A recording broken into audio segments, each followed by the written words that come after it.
Bonjour à tous, bienvenue. Là, pour cette interview, on va échanger avec Johan Claire, qui est l'animateur de la formation que nous commercialisons actuellement, intitulée Partenariat en innovation, dépasser la mise en relation pour et comment voilà, accompagner la structuration du partenariat. Johan, est-ce que vous pouvez nous expliquer pourquoi voilà, l'accompagnement et la structuration des partenariats en innovation est-il important? Bonjour. Eh bien, pour 2 raisons principales. En fait, il est devenu extrêmement rare pour une entreprise d'innover seule, donc pour 2 raisons. La première, c'est que les opportunités d'innovation se trouvent la plupart du temps dans des interfaces aujourd'hui. Ça peut être à l'interface entre 2 domaines, entre l'industrie et les services, entre l'agronomie et le numérique, et dans tous les domaines, on voit aussi arriver l'intelligence artificielle. Et donc, difficile pour une entreprise seule, en particulier une PME ou une ETI, de maîtriser l'ensemble des connaissances pour réussir le lancement d'une innovation. Ça, c'est donc la première raison, cette question d'interface qui rend obligatoire cette notion de partenariat en innovation. Et la deuxième, c'est une question de ressources. On rejoint un peu le premier point quand on parle de connaissances, parce qu'effectivement, les entreprises n'ont pas toutes les ressources en termes de connaissances pour réussir des innovations la plupart du temps, mais elles sont aussi limitées en termes de ressources humaines, en termes de ressources financières, en termes de matériel, en termes de réseau, pour venir distribuer, etc. Et donc là, c'est là que la notion de partenariat prend tout son sens. Si on ne dispose pas de toutes les ressources nécessaires pour réussir le lancement, le développement, le lancement d'une innovation, on n'a que 2 solutions finalement.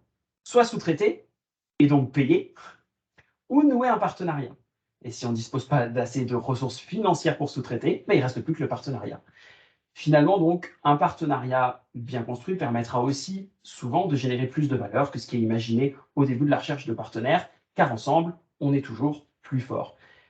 C'est donc absolument fondamental de réussir à développer des partenariats quand on est une entreprise et qu'on souhaite innover. Parfait, très clair. Donc là, c'était les enjeux pour les entreprises bénéficiaires. Qu'en est-il du coup des enjeux pour les accompagnants? Est-ce que, voilà, il y a une question de dépasser, simplement la mise en relation, de monter en compétence sur la structuration ou le suivi long terme? Voilà, quels sont vraiment les enjeux pour les accompagnants eux-mêmes? Il est si fondamental pour une entreprise d'innover et qu'il existe des structures qui sont là pour les y aider, il me semble qu'il est fondamental que ces structures puissent les aider dans le montage de ces partenariats. C'est important de savoir orienter une entreprise vers le partenariat, mais souvent, c'est vrai que les structures d'accompagnement assurent plutôt un rôle de réseau, de mise en relation. On dit, ah, mais je connais quelqu'un qui, vous pourriez échanger avec telle entreprise. Et éventuellement, elles vont compléter ça par une offre pour aider à une relecture de dossier de financement, peut-être une aide à son montage. Mais il manque tellement de choses pour que ça puisse fonctionner. Elle laisse les partenaires se débrouiller pour définir le cadre de la collaboration, faire évoluer le projet et déterminer comment se concrétisera cette collaboration. C'est pas suffisant de se concentrer que sur cette mise en relation ou ce montage de dossier, parce que pour qu'un partenariat fonctionne, il doit être construit avec méthode. Et apporter de la méthode, c'est précisément le rôle d'une structure d'accompagnement en innovation. Savoir accompagner la mise en place du partenariat, c'est donc répondre aux besoins des entreprises, développer la valeur ajoutée de son accompagnement, et c'est aussi une opportunité pour les structures d'accompagnement, justement, de développer une offre, et potentiellement une offre rémunératrice, parce qu'on peut réussir à mettre en place des offres d'accompagnement qui, derrière, sont valorisables auprès des entreprises. Entendu.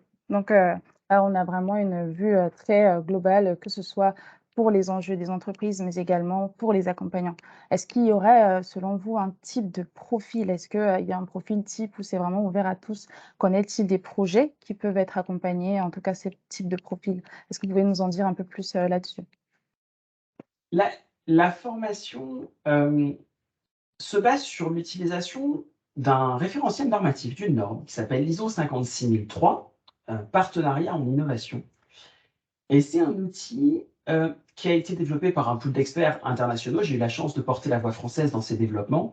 Et elle définit un ensemble de bonnes pratiques pour innover en partenariat avec succès. Le principe de ce référentiel, il est justement de pouvoir être exploité dans tout type de secteur d'activité pour tout type de projet. On est sur une approche, sur une méthode qui est adaptable, déployable dans de multiples contextes.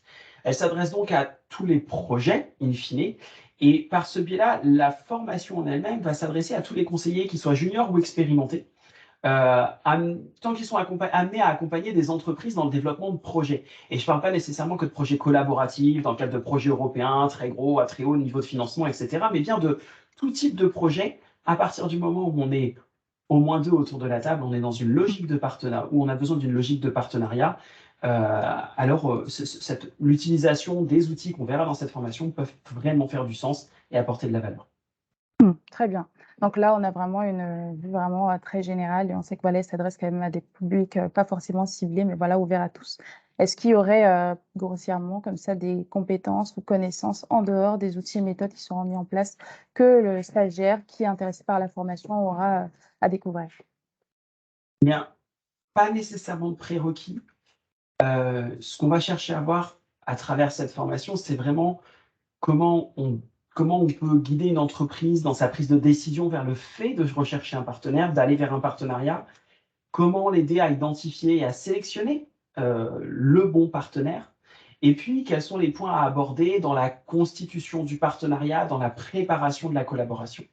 On s'appuiera donc sur les référentiels ISO, qui permettront finalement à chaque personne formée de légitimer aussi et de structurer ses interventions en entreprise. Encore une fois, qu'elle soit plutôt junior ou plutôt expérimentée, l'utilisation d'un outil, d'une méthode reconnue est toujours un plus pour faire valoir son expertise. Très bien. Bah, écoutez, merci en tout cas pour toutes, ces, éclaircissements. On vous donne rendez-vous, du coup à tous à la formation. N'hésitez pas à nous envoyer un mail, nous vous recontacterons, en parallèle. Merci, Lorraine. Merci, à bientôt.